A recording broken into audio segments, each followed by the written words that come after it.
Hello বন্ধুরা, আমার সালাম নিন। আসসালামু আলাইকুম। আশা করি আপনারা সবাই ভালো আছেন ইনশাল্লাহ, এবং আমার প্রত্যাশাও তাই।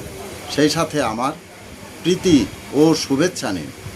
আজ এ পর্যায়ে যে বিষয়ে কথা বলবো তা হচ্ছে মহান সৃষ্টিকর্তা মানুষের সৃষ্টির সাথে সাথে প্রকৃতিতে এমন সব উপাদান রেখেছেন যা থেকে মানুষ মৌলিক শিক্ষা গ্রহণ করতে পারে।